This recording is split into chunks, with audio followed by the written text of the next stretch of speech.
Scientific research के अंदर हम वेरिएबल की क्वालिटीज और उस वेरिएबल के दूसरे वेरिएबल के साथ में रिलेशन को देखते हैं। और ये रिलेशन देखने के लिए हमें इन सारे वेरिएबल्स का मेजरमेंट करना बहुत आवश्यक है। हम इस वीडियो में देखेंगे कि डिफरेंट लेवल्स ऑफ मेजरमेंट क्या होते हैं और उसे किस तरीके से मेजर किया जा सकता है। मैं हूं अमित और आप देख रहे हैं साइक टिप्स।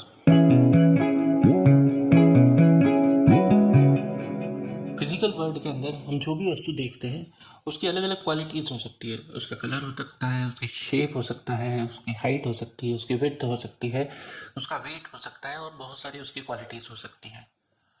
और इन क्वालिटीज को मेजर करने के लिए अलग अलग तरीके के इंस्ट्रूमेंट्स यूज किए जा सकते हैं और कई बार बिना इंस्ट्रूमेंट यूज किए हुए भी मेजरमेंट किया जा सकता है। साइकोलॉजिकल रिसर्च के अंदर बेसिक लेवल ऑफ मेजरमेंट जो होता है वो होता है नॉमिनल लेवल।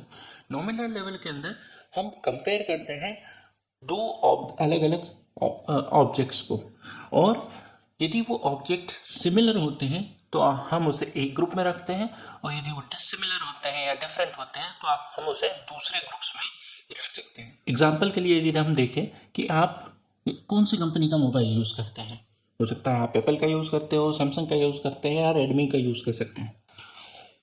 पर यदि कोई नया मोबाइल यदि आप मेजर करने की कोशिश कर रहे हैं तो आप इन तीनों में से किसी कैटेगरी में डालेंगे। अब ये भी हो सकता है कि एप्पल का यदि आप मोबाइल यूज़ कर रहे हैं तो उसमें अलग अलग मॉडल्स हो सकते हैं, पर वो सारे मॉडल्स एक ही ग्रुप के अंदर डाले जाते हैं और यहाँ पर इक्वल कंपैरिजन होता है। इक्वल कंपैरिजन का मतलब ये होता है कि जब नॉमिनल लेवल में हम मेजरमेंट करते हैं तो हम ये नहीं बताते हैं या ये नहीं देखते हैं कि इस स्पेसिफिक क्वालिटी के अंदर ये चीज़ बड़ी है, ये चीज़ छोटी है, ये चीज़ और छोटी है या और बड़ी है। इस तरीके से हम नहीं देखते हैं। हम केवल ये देखते हैं कि हमने दो अलग अलग ग्रुप्स बनाए हैं या दो अलग अलग कैटेगरीज बनाई हैं, और जो ऑब्जेक्ट हम मेजर कर रहे हैं वो किस कैटेगरी के अंदर आता है, चाहे वो इस कैटेगरी के अंदर आए या दूसरी कैटेगरी के अंदर आए। यदि आप मोबाइल का कंपैरिजन कर रहे हैं तो या तो वो आईफोन की कैटेगरी में आएगा या सैमसंग की कैटेगरी में आएगा या फिर जियोमी की कैटेगरी में आएगा। पर कंपैरिजन में कौन अच्छा क्वालिटी का है और कौन कम क्वालिटी का है, ये वाला कंपैरिजन नॉमिनल स्केल के अंदर नहीं किया जाता। जैसे कि हम एग्जांपल के लिए लें कि एक इंडिविजुअल की नेशनैलिटी, वो इंडियन है, अमेरिकन है, ब्रिटिश है, फ्रेंच है, अलग अलग तरीके की नेशनैलिटी हो सकती है। पर यदि किसी पर्सन को यदि हम मेज़र कर रहे हैं तो वो या तो इंडियन होगा या फिर ब्रिटिश होगा या फिर अमेरिकन होगा। तो नॉमिनल स्केल की सबसे एक महत्वपूर्ण खासियत होती है कि वो म्यूचुअली एक्सक्लूसिव होता है। म्यूचुअली एक्सक्लूसिव का मतलब ये होता है कि वो या तो इस कैटेगरी में होगा या दूसरी कैटेगरी में होगा। दोनों कैटेगरीज में होना उसके लिए संभव नहीं है। इसका एक और उदाहरण है ब्लड टाइप। ब्लड टाइप के अंदर 4 ग्रुप्स होते हैं, ए, बी, ए बी और ओ। चारों ग्रुप्स में यदि किसी ब्लड सैंपल को डिस्ट्रीब्यूट किया जाए या उसके सैंपल को मेजर किया जाए तो केवल 4 ही ग्रुप होंगे। पर ऐसा नहीं है कि कोई सा ग्रुप बड़ा है कोई सा ग्रुप छोटा है, सारे ग्रुप्स, सारे ब्लड ग्रुप्स इक्वलेंट माने जाते हैं। दूसरा लेवल का मेजरमेंट जो होता है वो होता है ऑर्डिनल लेवल। इस ऑर्डिनल लेवल में डिफरेंट टाइप्स की कैटेगरीज तो होती हैं, पर इन कैटेगरीज के बीच में रैंक ऑर्डर होता है। इसमें एक कम रैंक का हो सकता है और एक ज़्यादा रैंक का हो सकता है। एग्जाम्पल के लिए हम लें कि यदि हम इनकम ग्रुप्स के लिए डिफरेंट कैटेगरीज बनाएं तो लो इनकम, मिड इनकम और हाई इनकम वाली कैटेगरी हम बना सकते हैं। अब ये 3 कैटेगरीज हैं, ये 3 ग्रुप्स हैं। इन 3 ग्रुप्स में एक रैंक ऑर्डर है, कम, मीडियम और ज़्यादा। ऑर्डिनल स्केल की एक खासियत ये होती है कि ये जो लेवल्स हैं ये इक्वल होना ज़रूरी नहीं होता है। यदि हम लो इनकम की बात करें तो low income less than 4,000 rupees हो सकती है।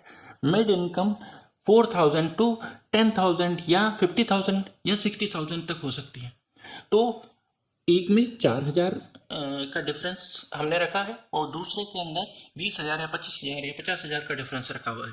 तो ऐसा नहीं है कि किसी पहले ग्रुप और दूसरे ग्रुप में डिफरेंस जो है वो इक्वल हो, या दूसरे से तीसरे ग्रुप के अंदर इक्वल डिफरेंस हो। डिफरेंस होना चाहिए और डिफरेंस का एक रैंक ऑर्डर होना चाहिए, ये ज़्यादा इंपॉर्टेंट है। इसी को ऑर्डिनल स्केल के अंदर रखा जाता है, ऑर्डिनल स्केल माना जाता है। या फिर साइकोलॉजिकल असेसमेंट के अंदर जो लिकर्ट स्केल्स होती हैं, जैसे कि यदि आपकी हैप्पीनेस या स्ट्रेस का टेस्ट लिया जा रहा है तो very unhappy, unhappy, neutral, happy and very happy, यदि इस तरीके की 5 कैटेगरीज बनाई हुई है तो वो कहीं ना कहीं ऑर्डिनल स्केल के अंदर आती हैं। तीसरा और चौथे लेवल का जो मेजरमेंट है, इंटरवल और रेशो स्केल के नाम से जाने जाते हैं। इंटरवल और रेशो स्केल जो है वो एक क्वालिटेटिव मेजरमेंट माने जाते हैं, और ये मेजरमेंट करने के लिए आप न किसी प्रोटोटाइप या किसी न किसी इंस्ट्रूमेंट की आवश्यकता होती है। एग्जाम्पल के लिए इंटरवल स्केल के अंदर यदि हम लें तो एक टेम्परेचर इन सेल्सियस एक एग्जाम्पल हो सकता है। तो किसी बॉडी टेम्परेचर या किसी इन्वायरमेंट का टेम्परेचर नापने के लिए हम एक इंस्ट्रूमेंट का इस्तेमाल करते हैं, वो है थर्मामीटर। थर्मामीटर की आवश्यकता क्यों पड़ी? क्योंकि थर्मामीटर एक निश्चित अमाउंट के अंदर इन सारी चीज़ों को, इस टेम्परेचर को नापता है। जब थर्मामीटर बनाया गया तो कांस्टेंट लिया गया जो यूनिवर्सल कांस्टेंट हो, जैसे कि पानी का टेम्परेचर। पानी जो है नॉर्मल कंडीशंस के अंदर लिक्विड फॉर्म में होता है, तो उन्होंने एक ऐसी मेटल ली, क्योंकि मेटल की क्वालिटी जो होती है वो ये होती है कि जब भी मेटल ठंडे टेम्परेचर में आता है या मेटल के सामने ठंडा टेम्परेचर होता है तो मेटल श्रिंक करता है, और जैसे जैसे टेम्परेचर बढ़ता जाता है मेटल एक्सपेंड होने लगता है। और हमारे पास मात्र एक ऐसे मेटल जो लिक्विड फॉर्म में अवेलेबल थी, वो थी मरकरी। तो मरकरी को किसी कांच के ट्यूब के अंदर डाला गया और वहाँ से मेज़र किया गया कि जब पानी जम जाता है, मतलब लिक्विड से सॉलिड फॉर्म में कन्वर्ट होता है, तब जो टेम्परेचर माना गया वो 0 डिग्री सेल्सियस माना गया। और जब पानी बॉइलिंग कंडीशन में आता है, एक बॉइल होता है, उस टेम्परेचर को 100 डिग्री माना गया। और उसके बाद में इस जो एक्सपेंशन है, क्योंकि 100 डिग्री के अंदर मरकरी का एक्सपेंशन ज़्यादा होगा और 0 डिग्री में एक्सपेंशन बहुत कम होगा, और इस एक्सपेंशन को अलग अलग तरीके से मापन करके जो मिड सेक्शंस हैं, मतलब 1 degree, 2 degree, 3 degree, 5 degree, 10 degree, इस तरीके के जो डिफरेंसेस है वो इक्वली डिस्ट्रीब्यूट किए गए, इक्वली मेजर किए गए, और उसके बाद सेल्सियस और फ़ारेनहाइट जो नाम का अलग अलग तरीके के थर्मामीटर्स डेवलप हुए। अब ये इक्वल डिस्ट्रीब्यूटेड कैटेगरीज तो होती हैं, पर इसकी एक खासियत ये होती है, इंटरवल स्केल की एक खासियत ये होती है कि इसमें जो ज़ीरो है वो ट्रू ज़ीरो नहीं होता है, एज्यूम्ड ज़ीरो होता है। यदि हम टेम्परेचर या सेल्सियस या फिर थर्मामीटर का एग्जांपल लें तो ऐसा नहीं है कि 0 डिग्री सेल्सियस के बाद में उसके नीचे कोई टेम्परेचर अवेलेबल नहीं है। हमने देखा है कि यदि केल्विन टेम्परेचर के अंदर -4, -3, -20, -236 इस तरीके के टेम्परेचर भी अर्थ पे अवेलेबल है, पर उस समय में जो साइंटिस्ट हैं वो ज़ीरो यहाँ तक एज्यूम करके चल रहे थे। ऐसा नहीं है कि ज़ीरो यदि होगा या ज़ीरो से कम यदि कुछ टेम्परेचर होगा तो उसे मेज़र नहीं किया जाएगा या मेज़र नहीं किया जा सकता। तो जो ज़ीरो है वो एक्चुअल ज़ीरो नहीं है। इंटरवल स्केल के अंदर ही दूसरा जो मेजरमेंट आता है वो आता है आईक्यू, इंटेलिजेंस। इंटेलिजेंस का भी कंपैरिजन इसी तरीके से किया जाता है। एक 100 यदि आईक्यू मानी जाती है तो 100 आईक्यू उस पर्सन की मानी जाती है जो अपने एज इक्विवेलेंट, मतलब सेम एज के लोगों के बराबर यदि वो परफॉर्म कर रहा है तो उसे 100 आईक्यू दी जाती है। और यदि वो बेटर परफॉर्म कर रहा है तो 100 से ऊपर आईक्यू हो सकता है, और पुअर परफॉर्म कर रहा है तो आईक्यू बिलो 100 भी हो सकता है। पर जब ज़ीरो की बात आती है तो जो ज़ीरो है, ज़ीरो आईक्यू का कोई सेंस नहीं होता है, क्योंकि चाहे वो नॉर्मल या फिर उसके एज के पीएस के बराबर वो परफॉर्म नहीं कर पा रहा हो या बहुत पुअर परफॉर्म कर पा रहा होगा, पर वो कुछ ना कुछ तो परफॉर्म कर ही पा रहा होगा। और यदि वो परफॉर्म कर पा रहा है तो वो ज़ीरो आईक्यू नहीं हो सकता है, और इसीलिए ये भी एक एज्यूम्ड ज़ीरो माना जाता है। और ये एज्यूम्ड ज़ीरो जो है, चाहे वो टेम्परेचर में हो या फिर आईक्यू के अंदर जो ज़ीरो है, वो दोनों तरीके के ज़ीरो एज्यूम्ड ज़ीरो माने जाते हैं। और एज्यूम्ड ज़ीरो इसलिए माने जाते हैं क्योंकि इसके अंदर यह उस इंस्ट्रूमेंट की डिफिशियंसी होती है कि वो उस लेवल से नीचे मेज़र नहीं कर पा रहे हैं।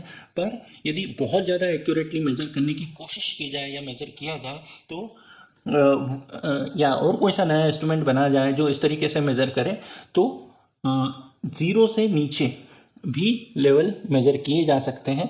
पर इंटरवल स्केल के अंदर यूजुअली ज़ीरो से नीचे मेज़र नहीं किया जा सकता है, इसीलिए ज़ीरो जो है वो एज्यूम्ड ज़ीरो माना जाता है। और जो डिस्ट्रीब्यूशन ऑफ नंबर्स हैं वो इक्वली डिस्ट्रीब्यूटेड होते हैं। यदि 1 से 100 के बीच में आईक्यू लिया जाए या टेम्परेचर इन सेल्सियस लिया जाए तो वो इक्वली डिस्ट्रीब्यूटेड होते हैं। रेशियो स्केल के अंदर भी जो मेज़रमेंट किया जाता है वो किसी न किसी प्रोटोटाइप से या फिर किसी न किसी इंस्ट्रूमेंट से किया जाता है। पर डिफरेंस यहाँ पर यह होता है कि यहाँ पर जो ज़ीरो जो होता है वो ट्रू ज़ीरो होता है, और जो रेशियो स्केल के अंदर इक्वलिटी ऑफ इंटरवल के साथ साथ में इक्वलिटी ऑफ रेशो भी होता है। अब यदि समझने हम जाएं तो जो किलोग्राम है या वेट है या मास को मापने के लिए जो किलोग्राम बना हुआ है उसका एक प्रोटोटाइप अवेलेबल है। वर्ल्ड मेट्रोलॉजिकल सोसाइटी के पास 1 किलोग्राम का एक प्रोटोटाइप रखा हुआ है, और वो प्रोटोटाइप जो है सारे जो कंपैरिजन है वो उसी प्रोटोटाइप के थ्रू किए जाते हैं। तो 1 किलोग्राम और 0 किलोग्राम के बीच में जो डिफरेंसेस हैं, रेशोज हैं, यूजुअली रेशो स्केल के अंदर जितने फिजिकल या फिजिक्स से रिलेटेड जो वेरिएबल्स होते हैं, जैसे टाइम हुआ, जैसे कि वेट हुआ इन किलोग्राम्स, जैसे कि लंबाई इन मीटर, लिमोसिटी जो इंटेंसिटी, लाइट की जो इंटेंसिटी होती है वो हुआ, और साउंड की लाउडनेस और एम्पलीट्यूड और फ्रीक्वेंसी, ये जो सारी चीज़ें हैं ये सारी चीज़ें रेशियो स्केल के अंदर आती हैं। रेशियो स्केल की सबसे बड़ी खासियत ये होती है कि इसका जो ज़ीरो है वो ट्रू ज़ीरो माना जाता है। मतलब यदि किलोग्राम के अंदर 0 किलोग्राम वाली कोई वस्तु होगी तो वो वस्तु होगी नहीं, या उस वस्तु से नीचे 0 किलोग्राम से नीचे कोई तरीके का वेट, माइनस के अंदर कोई वेट नहीं होगा। इसका मतलब ये होता है कि यदि एक वेट को मेज़र किया जाए तो किलोग्राम वेट, 0 किलोग्राम वेट यदि वो वस्तु है ही नहीं तभी आएगा। यदि हम चारों स्केल्स का कंपैरिजन करें या चारों लेवल्स का कंपैरिजन करें तो नॉमिनल स्केल के अंदर इक्वालिटी हम देखते हैं। इक्वल यदि कोई ऑब्जेक्ट उससे सिमिलर है या नहीं है तो केवल इक्वालिटी देखी जाती है। यदि ऑर्डिनल लेवल के अंदर रैंक इक्वालिटी के साथ साथ में रैंक ऑर्डर भी देखा जाता है कि वो कौन से ऑर्डर में इक्वल है, और इक्वल नहीं है तो कौन बड़ा है और कौन सा छोटा है, ये भी देखा जाता है ऑर्डिनल स्केल के अंदर। यदि इंटरवल स्केल की बात करें तो ये दोनों क्वालिटीज़, इक्वालिटी और ऑर्डर के साथ साथ इसके अंदर जो इंटरवल्स होते हैं उनकी इक्वालिटी भी देखी जाती है कि जो डिफरेंसेस हों वो इक्वल हो, और यहाँ पर ट्रू ज़ीरो जो है वो अवेलेबल नहीं होता है। और रेशियो स्केल के अंदर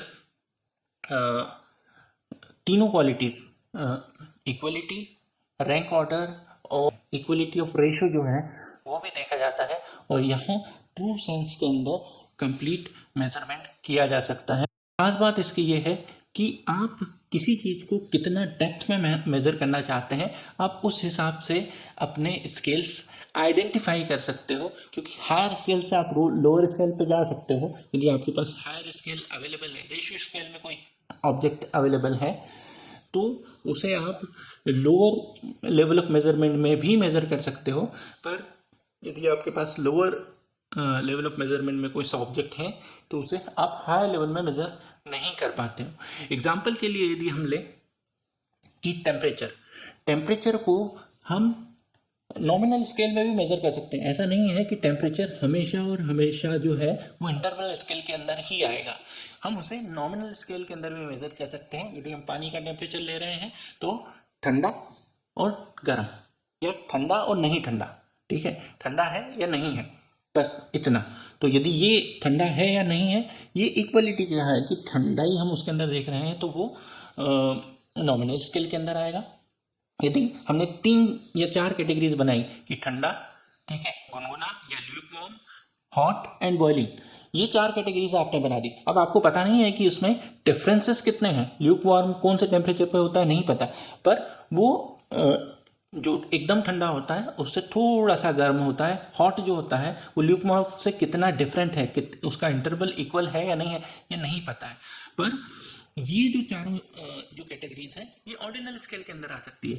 पर जब ये जो सारी कैटेगरीज हैं इनको इक्वली इंटरवल के अंदर डिस्ट्रीब्यूट कर दिया जाता है और उसके नंबर दे दिए जाते हैं, कोई मार्क्स दे दिए जाते हैं, तो वो इंटरवल स्केल के अंदर आ जाएगा। और ऐसा नहीं है कि टेम्परेचर हमेशा इंटरवल मैक्सिमम लेवल ऑफ जो मेजरमेंट है वो इंटरवल ही है। अभी जो एब्सोल्यूट टेम्परेचर जो केल्विन वाला जो टेम्परेचर आया है उसमें जो टेम्परेचर है वो एक्यूरेटली मेजर किया जा सकता है। तो माइनस में भी, क्योंकि केल्विन के टेम्परेचर, सेल्सियस का टेम्परेचर अलग अलग लेवल्स हैं, अलग अलग तरीके के इंस्ट्रूमेंट्स यूज़ किए जा सकते हैं, तो टेम्परेचर को और ज़्यादा माइन्यूटली मेजर भी किया जा सकता है, रेशो स्केल के अंदर भी मेजर किया जा सकता है। तो ऐसा नहीं है कि किसी चीज़ का एग्जाम्पल किसी स्पेसिफिक क्राइटेरिया के अंदर ही फिट होगा या किसी स्पेसिफिक लेवल ऑफ मेजरमेंट के अंदर ही फिट होगा। वो कहीं भी फिट हो सकता है, कहीं भी आप उसको मेजर कर सकते हो, बशर्ते आप कितने डेप्थ में उस चीज़ को मेजर करना चाहते हैं। और ये जो डेप्थ है किसी भी वेरिएबल को मेजर करने की, ये आपकी रिसर्च पे डिपेंड होती है। क्योंकि कई बार जो कंपैरिजन होता है वो एक नॉमिनल स्केल या ऑर्डिनल स्केल के साथ में रेशियो स्केल का कंपैरिजन आपको करना होता है। तो या किसी की प्रेजेंस और एब्सेंस ही इतनी इम्पोर्टेंट होती है। कहीं आप यदि आप आगे हम यदि रिसर्च वाले सेक्शन में यदि देखेंगे तो केवल किसी चीज़ की प्रेजेंस और एब्सेंस केवल नॉमिनल लेवल पे ही वो बहुत सारी चीज़ों को अफेक्ट कर देता है। तो इस तरीके से भी मेजरमेंट हम करते हैं और इस तरीके से भी कंपैरिजन हम करते हैं। इसी के साथ मैं आपसे विदा लेता हूँ, मिलते हैं अगले वीडियो में। Have a nice day.